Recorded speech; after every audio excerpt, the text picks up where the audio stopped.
नमस्कार, मैं Deepanshu Patni, new Birsa school का कक्षा 10 का छात्र आप सभी के समक्ष वीर चंद्र सिंह गढ़वाली पुस्तक का अध्याय 11 नई चेतना प्रस्तुत करना चाहता हूँ।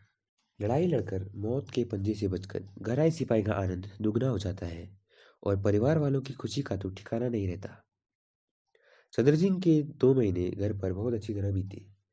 छुट्टी बिताकर वो फिर आलाखेल पहुंच गए। आलाखेल से उनकी पलटन बन्नू गई, जहाँ से पश्चिमोत्तर सीमांत से उसे लैंसडाउन छावनी में भेज दिया गया। अब चंद्र सिंह को अपनी कंपनी का कार्टर मास्टर बना दिया गया।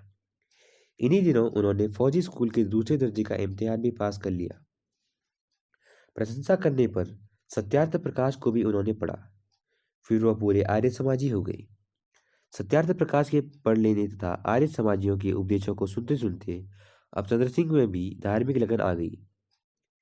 वह अपने विचारों को पलटन के जवानों में फैलाने लगे और उनके साथ साथ इस भावना को भी कि अंग्रेजों की सेवा नहीं, देश सेवा हमारा परम कर्तव्य है। लैंसडाउन छावनी में रहते उनके अफसरों ने सिफारिश की और चंद्र सिंह को बेलगांव जाकर अपनी स्कूली मास्टरी की कोर्स को समाप्त कर आने की आशा मिली। मई 1925 में चंद्र सिंह की 2 महीने की छुट्टी हो गई। वह अपने साथ अपनी किताबों को भी घर लेते गए। इस बीच उनका मास्टर भी घर चला गया था। छुट्टी बिताकर छावनी लौटे तो वह दैनिक प्रताप कानपुर और दैनिक विश्वमित्र कलकत्ता इन 2 अखबारों को पढ़ने लगे। एजुकेट साहब ने अखबार पढ़ने के लिए कहा था, लेकिन कैसे अखबार को यह नहीं बतलाया था। आर्य समाजी होने से वह कुछ राजनीति से भी प्रभावित हो गए थे। ये दोनों अखबार उस समय राष्ट्रीयता के समर्थक थे। उनको अपने लिए अखबार पढ़ने की इजाजत थी, लेकिन फौज में प्रचार करने की छूट नहीं थी। 3 साल तक बेलगांव जाकर शिक्षा पाने के लिए खाली नहीं हुई और इन 3 सालों में वह इन अखबारों को मांगकर पढ़ते रहे। अंत में बतलाया गया कि बेलगांव में चंद्र सिंह के लिए कोई स्थान नहीं है। 1925 में कानपुर में सरकार की ओर से बोलवेशिक षड्यंत्र केस चलाया जा रहा था, जिसमें S.A. डांडे, शौकत उस्मानी, नीलित गुप्त, मुजफ्फर अहमद आदि पर सरकार के खिलाफ षड्यंत्र करने का अभियोग लगाया गया। मुकदमे की खबरें प्रताप में छपती रही। चंद्र सिंह उसको ध्यान से पढ़ते रहे। उनको मालूम हुआ कि दुनिया में एक ऐसा देश है जहाँ अमीरों का नहीं, मजदूरों और किसानों का राज्य है, जहाँ के सभी लोग समान हैं।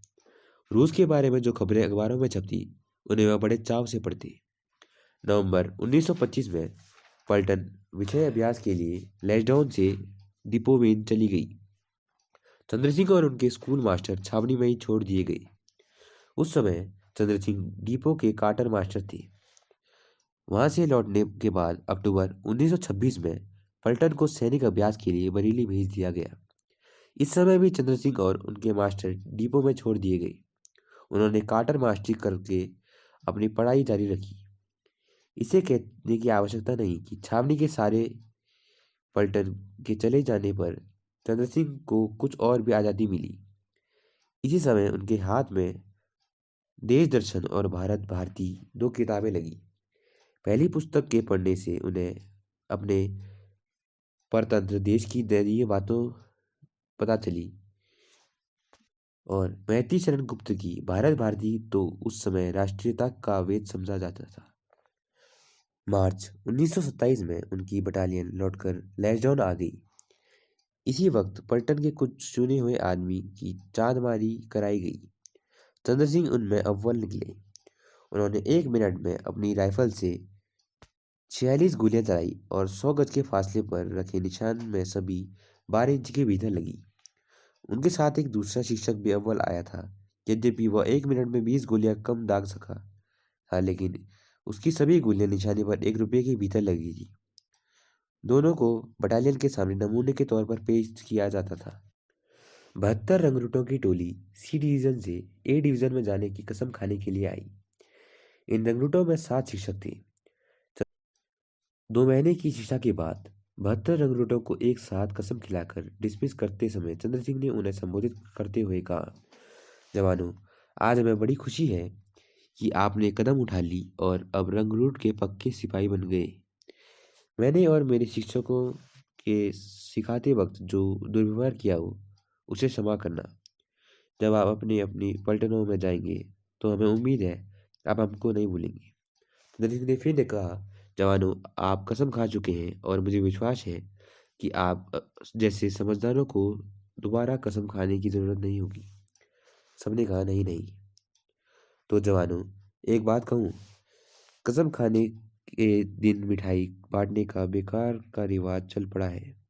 मेरी इच्छा है कि तुम इस फिजूल खर्ची को बंद कर दो। तुम्हारे ऐसा करने से आगे आने वाले रंगरूटों भी इस कष्ट से मुक्त हो जाएंगे। मुझे विश्वास है कि मेरे साथी शिक्षक भी मेरी इस बात से सहमत हैं। मैं अपनी ओर से सारी टोली को हुक्म देता हूँ कि आज आप में से कोई बन्नी या बाजार न जाए और ना एक पैसे की मिठाई खरीदे। बनिया लोगों को मालूम था कि आज 72 रंगरूट कसम खाएंगे। वह भेंट देने के लिए बहुत सी मिठाइयाँ खरीदेंगे। उन्होंने थाले भर भर कर मिठाई तैयार कर रखी थी। शाम को परेड से मुक्ति मिली। उस समय रंगरूटों के बाजार में आने की उम्मीद थी। चंद्र सिंह ने रंगरूटों को भी उस दिन बाजार जाने से रोक दिया। मिठाइयों की थाल हलवाइयों की दुकान में वैसे ही पड़ी रही। अंधेरा हो गया, लेकिन एक भी रंगरूट बनिया बाजार में नहीं दिख पड़ा। बनिया ने एक लाइन में आकर पूछा, तो सारी बात मालूम हुई। रंगरूट मिठाई नहीं बांटेंगे। हवलदार चंद्र सिंह ने मिठाई बांटने ही बंद करा दिया, बल्कि रंगरूटों का बाजार में जाना ही बंद करा दिया। बनिया लोगों ने डेपुटेशन के सूबेदार मेजर के पास जाकर शिकायत की। चंद्र सिंह ने बाजार में मिठाइयाँ खरीदना बंद करा दिया। हम छावनी के दुकानदार सरकार को टैक्स देते हैं।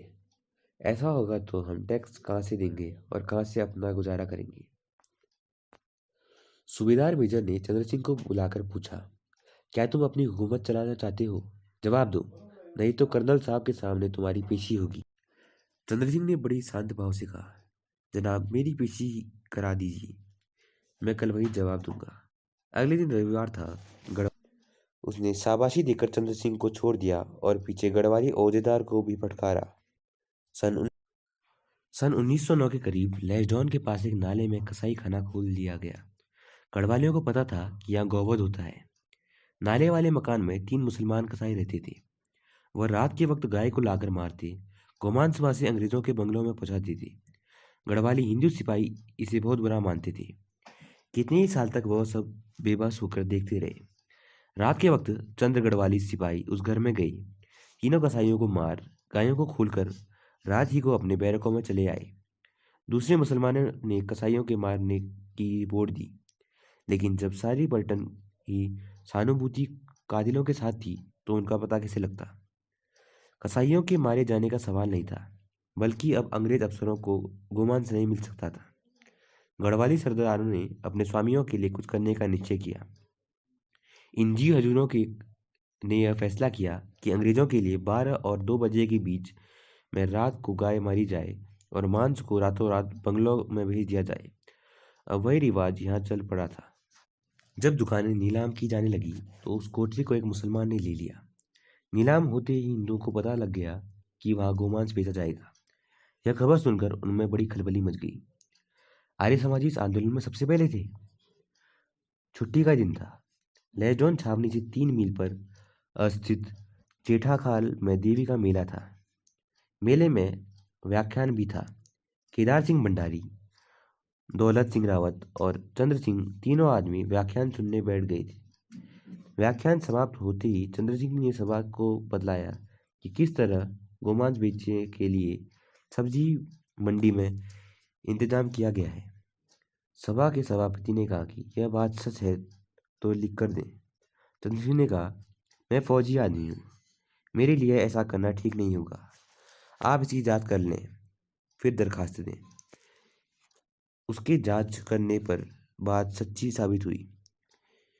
इस पर उन्होंने इसका विरोध करते हुए जिला मजिस्ट्रेट गढ़वाल, कम्युनिटेड मजिस्ट्रेट, उत्तर प्रदेश के गवर्नर वासराय, पंडित मदन मोहन मालवीय और अखबारों के पास खबर भेजी। सब तरफ से बवेला मस्ती देख गोमांस की दुकानें बंद कर दी गई। चंद्र सिंह पक्के आर्य समाज के आर्य समाज के अवैतनिक प्रचारक थे। उन्होंने भाई नारायण सिंह को भी अपने विचारों का बना लिया। आर्य समाज के विचारों के अतिरिक्त बाहरी दुनिया में क्या हो रहा है, इसकी बातें भी नारायण सिंह को बतलाने लगी। नारायण सिंह बड़े विचारशील और गंभीर स्वभाव के व्यक्ति थे। उनकी योग्यता से चंद्र सिंह की सारी टोली प्रभावित थी। सभी उनको अपना मुखिया मानते थे। अगर कहीं पर कोई काम करना या किसी असंतोष का मुकाबला करना होगा तो लोग नारायण सिंह को अपना नेता बनाते। उस समय भारत में अंग्रेजों ने विलायत की जांच करने के लिए साइमन कमीशन भेजा। कांग्रेसी देशभक्त जानते थे कि यह संपूर्ण गोरा कमीशन हमें स्वतंत्र नहीं बल्कि हमारी बेड़ियों को मजबूत करने के लिए आया है। सभी जगह साइमन गो बैक का नारा लग रहा था। बम्बई, कलकत्ता, इलाहाबाद, लखनऊ, सभी शहरों में इसके विरुद्ध में जुलूस निकाले गए। पुलिस ने लाठियां चलाई। पंडित गोविंद बल्लभ पंत को सख्त चोट आई। जवाहरलाल नेहरू भी उससे नहीं बचे। लाहौर में लाला लाजपत राय को पुलिस कप्तान ने लाठी से पीटा और जिसके ही कारण अंत में उनका देहांत हो गया। सारे देश में भारी असंतोष फैल गया। चंद्र सिंह अब पुराने दंड और पलटनीय सिपाही नहीं थे। उनके दिल में देशभक्त का बीज पड़ चुका था। उन्होंने अपने साथियों को लेकर जंगल में एक बैठक की। आदमियों के नाम, बैठक का स्थान आदि सबके फर्जी नाम रखे। उन्होंने निश्चय किया कि जिस वक्त कांग्रेस हुक्म दे उसी समय नौकरी छोड़कर अपने अपने राइफल उठाएं और घर चल जाएं। ऐसे विचारों के फैलने और लोगों को संगठित करने का सबसे अधिक श्रेय भजन सिंह और उनके एक साथी को था। वह दोनों नौजवान लाहौर के डीएवी कॉलेज में पढ़ते। नौजवान भारत सभा में शामिल होकर काम करते थे। लाला लाजपत राय जैसे देश के महान नेता पर लाठी चलाना और उनका कुछ ही दिनों बाद मरना सारे देश के लिए भारी अपमान था।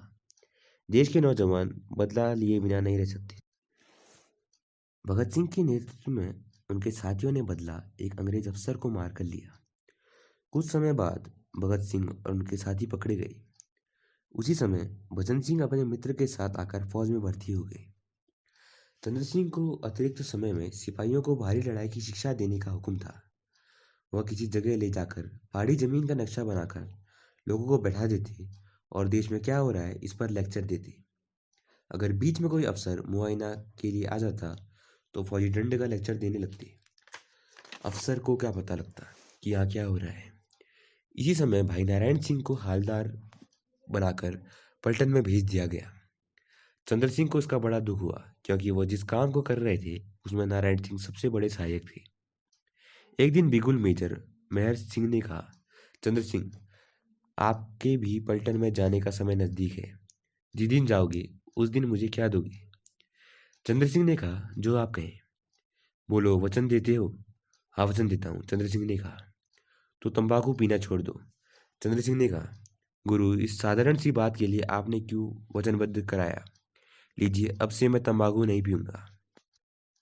वह मुस्कुराने लगे और बोले, चंद्र सिंह, तुम्हें जिस बात की धुन है वह तुम्हें गोली का शिकार बनाएगी, नहीं तो जेल में तो अवश्य डालेगी। पास में खड़े हवलदार शेर सिंह को यह बात लग गई और उन्होंने कहा, अरे, जो सच्चे देशभक्त हैं वे जेल में सड़ रहे हैं, लाठियों की मार खा रहे हैं। हम लोग तो गुलाम हैं, देश के साथ गद्दारी कर रहे हैं। आखिर देश तो आज़ाद होकर रहेगा, उस समय हमारा मुंह काला होगा।